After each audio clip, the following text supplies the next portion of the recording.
The Prisoners Rehabilitation and Welfare Action PRAWA has reaffirmed its dedication to advancing human rights, criminal justice reforms, and the reintegration of ex-inmates as it celebrates 30 years of impactful service. The Executive Director PRAWA, while speaking to newsmen to commemorate its 3 decades of service in Abuja, highlighted the organization's enduring mission to promote the human treatment of prisoners and provide effective rehabilitation support plan. She therefore emphasized that this milestone anniversary reflects PRAWA's unwavering commitment to championing the rights and dignity of incarcerated individuals while fostering a justice system centered on rehabilitation and societal reintegration. We want a situation where people, when they come out of custody, the issue about their rehabilitation, where they will be based, will not be a problem.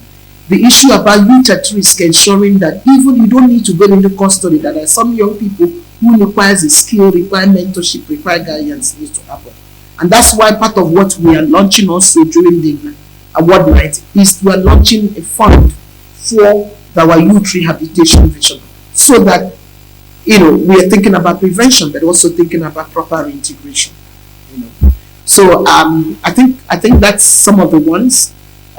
Because I think it is doable. We want a situation where that there are a lot, we can inspire a lot of organizations to begin to do this globally, but more importantly in the continent of Africa.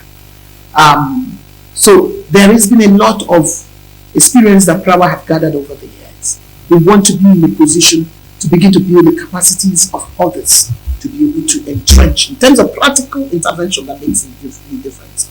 Some of the gains we made in terms of legislative reform, we want to let people know how to do the same, but also how to ensure that the legislative reforms that are made are actually followed through by ensuring full implementation. There is some achievement in terms of the fact that people are no longer denying that there's no problem.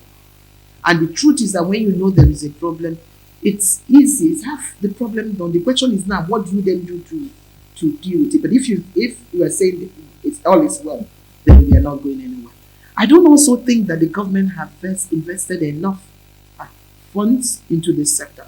I mean, one of the very painful aspects for us at PRAWA is the issue of the non-custodial measures. Because once we push for the incorporation of non-custodial measures into the then Nigerian Correctional Service Bill, which then later on became the Nigerian Correctional Service Act of 2019, we felt that a lot have been solved, because we felt that those minor offenders will now have a place to go. We felt that the government will see the need to save resources, because it doesn't make sense to waste money feeding people when, in other words, you can actually have these people work in the community.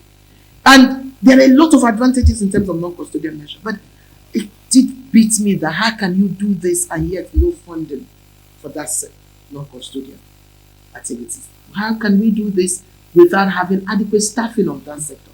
So that's needs to change. The other aspect is the general society. I think there is a myth. People think that when you send people to custody, imprisonment, that it is a magic word. And the problem is that they don't know. They don't know that imprisonment is very harmful to the society. They don't know that you can have people who are innocent being corrupted, who are people who are minor offenders being entrenched more into more criminality. In one instance, we took magistrates, about 50 magistrates, we took them to custodial center to go and see the so-called prison asylum, as it were called. Many of them were crying. Because even when they see people who are mentally ill, and they're sending them, both the so-called criminal lunatics and civil lunatics, they think that there is something that will change them. Rather, they don't know the harm they are causing. If many people understand the harm they cause by pushing people to custody, what custody is supposed to be? Is it supposed to be the last resort? When you have tried everything, it didn't work. But not when the first time. It is wrong. So, and I think the Honorable Minister of Interior was saying that, because I did mention the point. I said, how can you have non-custodial and people are not being paid? And he said he had asked the Correctional Service to make sure that the budget of 2025, they must bring the budget of non-custodial. And we're hoping and praying that this can help us to bring an end to this. But also, he made a comment which I really like. He said, now, non-custodial will be the first resort.